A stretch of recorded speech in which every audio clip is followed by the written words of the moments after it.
যেই হোক, যেই দলেরই হোক, যেই মতেরই হোক, যে ধর্মের হোক, সেটা আমরা করব। এদিকে এবার আন্তর্জাতিকভাবে ডক্টর ইউনূসের নামে মামলা করল শেখ হাসিনা। ক্ষমতা ফিরে পেতে সর্বশেষ চাল দিল আওয়ামী লীগ। আওয়ামী লীগ শুধু মিছিল মিটিং করছে না, তারা এখন মারামারিতে লিপ্ত হচ্ছে, জবাবও দিচ্ছে। আওয়ামী লীগ বিএনপির মধ্যে ভয়াবহ সংঘর্ষ করেছে। এখন ঘটনার সূত্রপাত কেন? মানে আওয়ামী লীগ তো নাই, তাহলে এই মারামারি করলো কারা? ছাত্রলীগ, যুবলীগ, ওরা বিভিন্ন মাধ্যমে যোগাযোগের মাধ্যমে দেশে অরাজকতা সৃষ্টি করতে চাচ্ছে। ওরা আবার নামতে যাচ্ছে এখানে, এটা আমাদের সাথে আমরা আতঙ্কগ্রস্ত। আমরা স্পষ্ট করে এই অভ্যুত্থানের ক্ষেত্র শাহবাগ থেকে বলতে চাই, এই খুনি হাসিনাকে আশ্রয় দিয়েছে, সেই হাসিনাকে এই বাংলাদেশে ফেরত দেওয়ার পূর্ব পর্যন্ত ভারতের সাথে বাংলাদেশের সম্পর্ক স্বাভাবিক হতে পারে না। এই শহীদরা না থাকলে প্রফেসর মোহাম্মদ ইউনূস আপনি আজকে জেলে থাকতেন। 6 তলার বিল্ডিং, লিফট ছাড়া, বিদ্যুৎ ছাড়া বিল্ডিং এর 6 তলায় হাসিনা আপনাকে উঠবোস করাইতো, সেই দিনের কথা ভুলে যাবেন না। আওয়ামী লীগকে পুনর্বাসনের যে প্রচেষ্টা, সেটা একটা দৃশ্যপট আমরা দেখতে পাচ্ছি।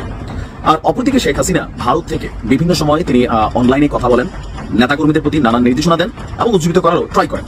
আসসালামু আলাইকুম দর্শক, আরো একটি নিউজ ভিডিওতে আপনাদের সবাইকে স্বাগতম। দর্শক, বর্তমান বাংলাদেশের মধ্যে সমন্বয়কদের কোনো অবস্থান হচ্ছে না। সমন্বয়করা যেখানে যাচ্ছে, যেভাবে যাচ্ছে, যেই রকম ভাবেই যাচ্ছে না কেন, সমন্বয়কদেরকে সব জায়গায় লাঞ্ছিত করা হচ্ছে। আর এর মাত্রাটা আরো দিনে দিনে বেড়ে যাবে, এমন কথাই কিন্তু শোনা যাচ্ছে সোশ্যাল মিডিয়ার মতো কিছু প্ল্যাটফর্মে।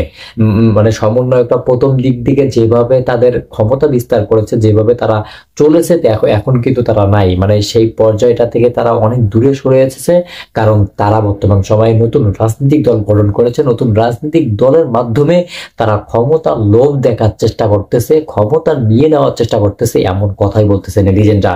কিন্তু দর্শক, আজকের ভিডিওতে আমি আপনাদেরকে এমন কিছু ভিডিও ফুটেজ দেখাবো, এমন কিছু তথ্য আপনাদেরকে দেব, এমন কিছু প্রতিবেদন আপনাদেরকে দেখাবো। এই সমস্ত কিছু দেখার পর আপনারা বুঝতে পারবেন এবং জানতে পারবেন আসলে কে কোন দিকে যাচ্ছে, কে কোনটা লোভ করতেছে।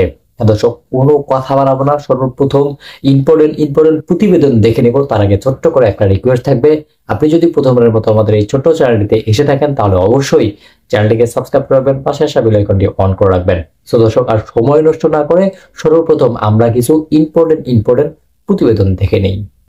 তাদের মতামত দিতে পারবে, সেই মতামতের উপরে ভিত্তি করে আওয়ামী লীগ প্রশ্ন, গণহত্যার প্রশ্ন, জাতীয় পার্টি এবং 14 দলীয় দিল্লির গোলামদের ভবিষ্যৎ কি হবে সেইটা সিদ্ধান্ত নিতে হবে এবং সেই সিদ্ধান্তের উপরে ভিত্তি করে আওয়ামী লীগের ভবিষ্যৎ নির্ণীত হবে।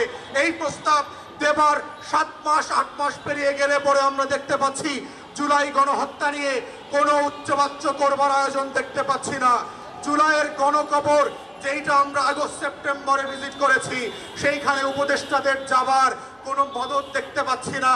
অথচ এখানে অনেক উপদেষ্টা দেখেছি 71-এর চেতনা বিক্রি করতে করতে 14ই ডিসেম্বরের শহীদদের কবর জিয়ারত করতে করতে মুখে ফেনা তুলে ফেলেছেন। কিন্তু রায়ের বাজার বধ্যভূমিতে জুলাইয়ের 114 শহীদের কবর জিয়ারত করার সময় তাদের নাই। প্রধান উপদেষ্টাকে বলছি এই শহীদরা না থাকলে প্রফেসর মোহাম্মদ ইউনূস আপনি আজকে জেলে থাকতেন।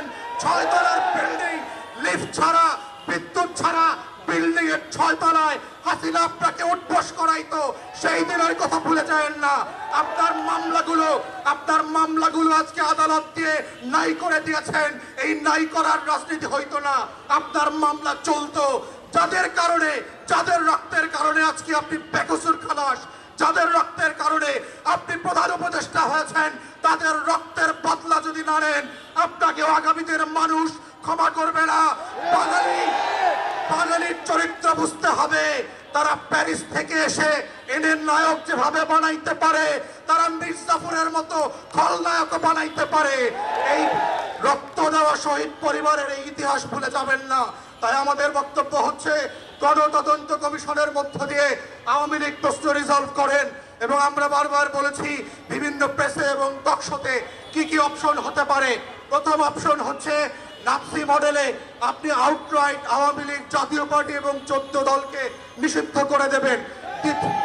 দ্বিতীয় অপশন হচ্ছে যদি ট্রুথ অ্যান্ড রিকনসিলিয়েশন ফর্মে যান সাউথ আফ্রিকার মডেলে, তাহলে কাদের বিচার করবেন, কোন কোন অপরাধের বিচার করবেন, আর কাদেরকে তওবা কমিশন করে হেফাজতের আলেমদের সামনে ক্ষমা চাওয়া, মাফ করাইতে হবে, সেইটা আলাদা করতে হবে। তাদেরকে আওয়ামী লীগ যেহেতু আমাদেরকে 3টা নির্বাচন থেকে বঞ্চিত করেছে, তার রাজনীতি নিষিদ্ধ না হলেও আগামী 3টা নির্বাচনকে আওয়ামী লীগ এবং জাতীয় পার্টিকে ন্যায্যতার ভিত্তিতে বঞ্চিত করতে হবে। কারণ সেই জাতিকে নির্বাচন করতে দেয় নাই, ভোট দিতে দেয় নাই। আওয়ামী লীগের কোনো পদস্থ নেতা ওয়ার্ড ইউনিয়ন থেকে শুরু করে যারা এমপি মন্ত্রী হয়েছে গত 16 বছর, তারা বাংলাদেশে আর কোনোদিন রাজনীতি করতে পারবে না।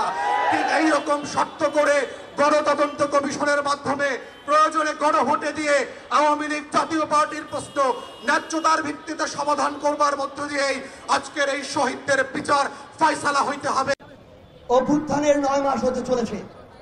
আজকে আমাদেরকে কারণ দেখানো হয় কিছু মহল থেকে যে যদি এই বাংলাদেশের আগামী নির্বাচনে আবার আওয়ামী লীগ না আসে তাহলে ওই ভারত কি না কি মনে করে বসে, যেহেতু ভারত আমাদের 3 দিকে আছে। আমরা স্পষ্ট করে এই অভ্যুত্থানের ক্ষেত্র শাহবাগ থেকে বলতে চাই, ভারতের দিকে আমরা তাকাতে পারি, কিন্তু ওই আধিপত্যবাদী ভারতের দিকে আমরা ঘৃণাক্ষরেও আর তাকাবো না। যেই ভারত এতগুলো খুনের হুকুমকারী ওই খুনি হাসিনাকে আশ্রয় দিয়েছে, সেই হাসিনাকে এই বাংলাদেশে ফেরত দেওয়ার পূর্ব পর্যন্ত ভারতের সাথে বাংলাদেশের সম্পর্ক স্বাভাবিক হতে পারে না। খাতা কলমের সম্পর্ক আর জনগণের সম্পর্ক কোনোদিন এক হতে পারে না। আমরা ভারতকে স্পষ্ট করে একটা কথা বলি, বাংলাদেশের সাথে যদি প্রতিবেশীর সম্পর্ক আগামীতে তারা দেখতে চায়, তাহলে যে সকল খুনিকে তারা ওই জায়গায় আরামায়েশের স্থাপনা আবাসন দিয়ে রেখেছে তাদেরকে বাংলাদেশে পাঠাতে হবে এবং বাংলাদেশের মাটিতেই তাদের এই বিচার হতে হবে। আজকে থেকে 10 মাস আগে বাংলাদেশের অধিকাংশ মানুষ তাকিয়ে থাকতো কখন বাংলাদেশকে বিভিন্ন জায়গায় স্যাংশন দেয়া হবে, কখন আমেরিকা হস্তক্ষেপ করবে, কখন হাসিনা মারা যাবে, কখন পরের ইলেকশন আসবে, তারপরে তারা মাঠে নামার প্রস্তুতি নিত। কিন্তু যেই ছাত্র জনতা রাজপথে নেমে জীবন দিয়ে এই খুনি হাসিনাকে দেশ ছাড়া করেছে, তাদের জীবনের এই যে হত্যাগুলো, এগুলোর বিচার হওয়া পূর্ব পর্যন্ত বাংলাদেশে অন্য কোনো কিছু নাম নেয়া এই অন্তর্বর্তীকালীন সরকারের মুখে মানায় না। রাজনৈতিক দলগুলো আজকে সময়ের বিবেচনায় প্রতিযোগিতায় নেমেছে, আগে সংস্কার নাকি আগে নির্বাচন। মাথায় স্পষ্ট করে ঢুকিয়ে রাখুন, সংস্কার নাকি নির্বাচন, এই খেলা বাদ দিয়ে প্রতিযোগিতায় নামুন যে সবার আগে হতে হবে এই হত্যাকাণ্ডের বিচার। যেই তাপস নানক কাদেরদের প্রত্যক্ষ মদদে এই বাংলাদেশে খুনি হাসিনার হুকুমে এবং ভারতের প্রেসক্রিপশনে এই পিলখানা হত্যাকাণ্ড হয়েছে, শাপলায় হত্যাকাণ্ড হয়েছে, জুলাইয়ের হত্যাকাণ্ড হয়েছে, সেই হত্যাকাণ্ডের বিচার হওয়ার পূর্ব পর্যন্ত এই বাংলাদেশে অন্য কোনো কিছু কখনোই প্রাসঙ্গিক হতে পারে না। সকল রাজনৈতিক দলের উদ্দেশ্যে একটি কথাই বলবো, এই যে জেনারেশন, এই জেনারেশনকে ভয় করুন, এই জেনারেশনকে ভয় করুন। যদি এই জেনারেশনের রক্তের উপরে দাঁড়িয়ে ইমোশন নিয়ে খেলার চেষ্টা করেন, এই জেনারেশন সকল ক্ষমতার বিপক্ষে গিয়ে যে কাউকে টেনে হিস্ট্রে নামাতে পারে, কুয়েটের ওই ভিসি তার প্রমাণ। আমরা ইনকিলাব মঞ্চকে ধন্যবাদ জানাই যে তারা সকলকে নিয়ে আজকের এই শহীদ মার্চের আয়োজন করেছে। এই মঞ্চের সকল শহীদ পরিবার, সামনে থাকা সকল আহত যোদ্ধাকে সামনে রেখে একটি কথাই বলি, এই অন্তর্বর্তীকালীন সরকারের সবচেয়ে বড় লেজিটিমেসি হচ্ছে এই শহীদরা, এই শহীদদের হত্যার বিচার করার পূর্ব পর্যন্ত এই অন্তর্বর্তীকালীন সরকার যদি অন্য কোনো কিছুর চিন্তা করে, তাহলে তারা তাদের সারা জীবনের এই রক্তের দায়বদ্ধতা কখনো এড়াতে পারবে না। ইনকিলাব জিন্দাবাদ। আওয়ামী লীগ শুধু মিছিল মিটিং করছে না, তারা এখন মারামারিতে লিপ্ত হচ্ছে, জবাবও দিচ্ছে। আজকে শুক্রবার সকাল 8:30টার সময় হবিগঞ্জের আজমেরিগঞ্জ এলাকায় আওয়ামী লীগ বিএনপির মধ্যে ভয়াবহ সংঘর্ষ ঘটেছে এবং উভয় পক্ষের প্রায় অর্ধশতাধিক নেতাকর্মী আহত হয়েছেন এবং এদেরকে কন্ট্রোলে আনার জন্য পুলিশ যেতে হয়েছে এবং পুলিশ গিয়ে সেখানে নিয়ন্ত্রণ নেয় এবং এখানে যারা আহত হয়েছেন তাদেরকে হবিগঞ্জ সদর হাসপাতালে ভর্তি করা হয়েছে এবং 5 জন গুরুতর আহত হয়েছেন, তাদেরকে সিলেট ওসমানী মেডিকেল কলেজে ভর্তি করানো হয়েছে। এখন ঘটনার সূত্রপাত কেন? মানে আওয়ামী লীগ তো নাই, তাহলে এই মারামারি করলো কারা? এরা কোথা থেকে আসলো? ঘটনার সূত্রপাত হচ্ছে এলাকার আধিপত্য বিস্তার। আওয়ামী লীগ নেতা শাহজাহান মিয়া এবং বিএনপি নেতা আক্তার মিয়ার মধ্যে বিভিন্ন দ্বন্দ্বের কারণে এই মারামারি, তাদের লোকজনরা নিয়ে মারামারি করেন এবং দুপক্ষই ধারালো দেশীয় অস্ত্র ব্যবহার করে। এখন পরিস্থিতি অনেকটা থমথমে এবং সেখানে পুলিশ মোতায়েন করা হয়েছে, তবে সেখানে গ্রেফতার করা হয়েছে কিনা বা মামলা হয়েছে কিনা সেটা এখনো জানা যায়নি। এখন এই কঠিন পরিস্থিতিতে বিশেষ করে আওয়ামী লীগের জন্য এখন খুব কিয়ামত। এই কিয়ামতের মধ্যে আওয়ামী লীগ জানান দিচ্ছে, আওয়ামী লীগ মারামারি করছে, বলছে আমরা আসবো। তাদের নেত্রী শেখ হাসিনা ভারত থেকে হুমকি দামকি দিচ্ছেন যে আমি আসতেছে, বিচার করব। মানে তারা শেষ হয়ে যায় নাই, তারা এখনো আছে এবং বাংলাদেশের ঘরে ঘরে আছে, পাড়ায় পাড়ায় আছে, মহল্লায় মহল্লায় আছে এবং তাদের অ্যাক্টিভিটি সেটাই প্রমাণ করে। তবে যাই হোক, মারামারি যারাই করেছেন, আওয়ামী লীগ বলেন, বিএনপি বলেন, মানে এই জিনিসটা উচিত নয় এবং সরকারের উচিত অপরাধ যেই হোক তাকে আইনের আওতায় আনা। প্রথম সুখবর হচ্ছে কাতার আমাদের কাছে আর কোনো টাকা পায় না। ডক্টর মোহাম্মদ ইউনূসের যিনি প্রেস সচিব আছেন বারবার বলছিলেন আওয়ামী লীগ সরকার আমরা নাকি অনেক টাকা কাতারের কাছে দেনা ছিল, দেয় নাই, বাট ডক্টর মোহাম্মদ ইউনূস বস্তা ভরে নিয়ে গেছেন, মানে কাতার যত ঋণ টিন আমাদের কাছে ছিল, টাকা পাওনা ছিল, জ্বালানি টালানি নিয়ে সব দিয়ে দিচ্ছেন, এখন আমরা ফ্রি।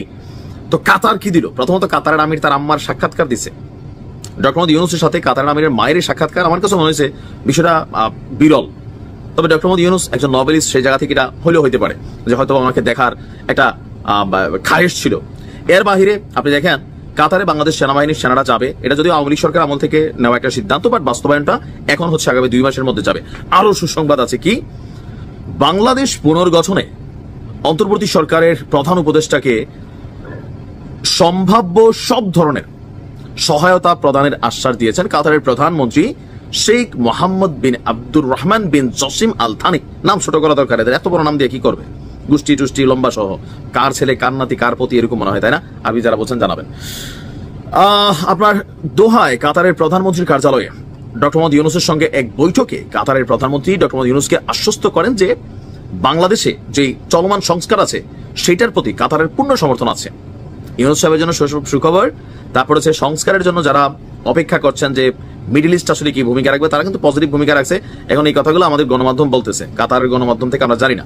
তো যাই হোক, এরপরে দ্বিতীয় ধাপে আপনার প্রধান উপদেষ্টার যে নেতৃত্ব, এটার প্রতি তিনি পূর্ণ সমর্থন ব্যক্ত করেছেন কাতারের। আর তিনি বলছেন যে বাংলাদেশের সঙ্গে কাতারের সম্পর্ককে নতুন উচ্চতায় নিয়ে যেতে তার একজন ঘনিষ্ঠ সহযোগীকে তিনি মনোনীত করবেন। এগুলো কিন্তু ডিফারেন্ট একটা ওয়ার্ড শুনছি, তাই না?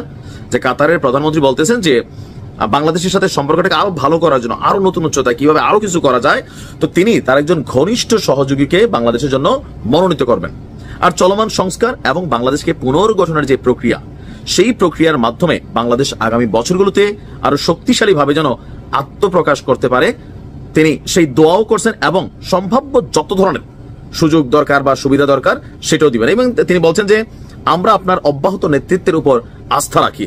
তো প্রধান উপদেষ্টা সুযোগ পেয়ে একটি নতুন বাংলাদেশ গড়ে তোলার জন্য কূটনৈতিক, আর্থিক, বিনিয়োগ খাতে কাতারের পূর্ণ সহযোগিতা কামনা করছেন। এর মধ্যে আপনার তরুণ জনগোষ্ঠীর জন্য নতুন সুযোগ, সমৃদ্ধ ভবিষ্যৎ সৃষ্টি করা। আর ইউনূস সাহেব তিনি কাতারের প্রধানমন্ত্রীকে বলছেন আমাদের তরুণদের স্বপ্নের দেশ গড়তে আপনাদের সহায়তার প্রয়োজন। তো শেখ মোহাম্মদ বাংলাদেশের প্রধান উপদেষ্টাকে বিভিন্ন ধরনের সহযোগিতা করার বিষয়ে আলোচনা করার জন্য একটি কারিগরি দল পাঠানোর আহ্বান জানিয়েছেন। ডক্টর মোহাম্মদ ইউনূসকে বলছেন আপনি একটা কারিগরি দল পাঠান, আমাদের টিম আপনাদের টিম, উভয় টিম বৈশা আপনার কাজ করবে। এছাড়া রোহিঙ্গাদেরকে যেন মর্যাদার সঙ্গে স্বদেশে ফেরানো যায়, এই ব্যাপারেও কাতারের কাছে সহযোগিতা চেয়েছেন। কাতার বলছে ভাই দিলাম। তো মনে হয় আমরা দেখলাম যে এখানে কাতারের প্রধানমন্ত্রী যে বক্তব্যগুলো ডক্টর মোহাম্মদ ইউনূসের সাথে, সবগুলোই বাংলাদেশের জন্য কল্যাণকর, পাশাপাশি ইউনূস সাহেবের জন্য কল্যাণকর। যাই হোক, এখানে জ্বালানি সহ বিভিন্ন বিষয় নিয়ে আলোচনা হয়েছে, যেগুলো আমরা খুব শীঘ্রই তো পেতে যাচ্ছি। তো দর্শক, বর্তমান সময়ের সমন্বয়করা এবং সমন্বয়ক থেকে নতুন রাজনৈতিক দলের যারা নেতা হয়েছে বা নতুন রাজনৈতিক দলে যারা যোগ দিয়েছে, আসলে এদের মাধ্যমে আমাদের বাংলাদেশটা কি নতুন একটা স্বপ্ন দেখবে, বাংলাদেশটা কি আরো উন্নতির দিকে যাবে, মানে তাদেরকে যদি নির্বাচনে অংশগ্রহণ করা হয় এবং তারা যদি আসলে সত্যি একটা ক্ষমতার উৎস হয়ে দাঁড়ায়, তারা যদি সরকার গঠন করতে পারে, আসলে তাদের দ্বারা বাংলাদেশটা কতটুকু উন্নত হবে না হবে, এই বিষয়গুলো নিয়ে আপনারা কি ভাবতেছেন অবশ্যই কিন্তু আপনাদের নিজস্ব একটি মতামত করে যাবেন, কারণ আপনাদের মন্তব্যগুলো অনেক গুরুত্বপূর্ণ। আর দর্শক, বর্তমান সময়ের অন্তর্বর্তীকালীন সরকারকে নিয়েও কিন্তু আপনারা চাইলে আপনাদের নিজস্ব মতামতগুলো জানাতে পারেন, কারণ আপনাদের মন্তব্যের ভিত্তি করে কিন্তু অনেক কিছু হয়। তাই আপনারা চাইলেই আপনাদের গুরুত্বপূর্ণ একটা মন্তব্য করে যেতে পারেন আমাদের ভিডিও কমেন্ট বক্সে। ভিডিওটি ছিল এতটুকুই, আবারও দেখা হবে নতুন কোনো ভিডিওতে নতুন কোনো টপিক নিয়ে। ততদিন পর্যন্ত ভালো থাকুন, সুস্থ থাকুন, আল্লাহ হাফেজ।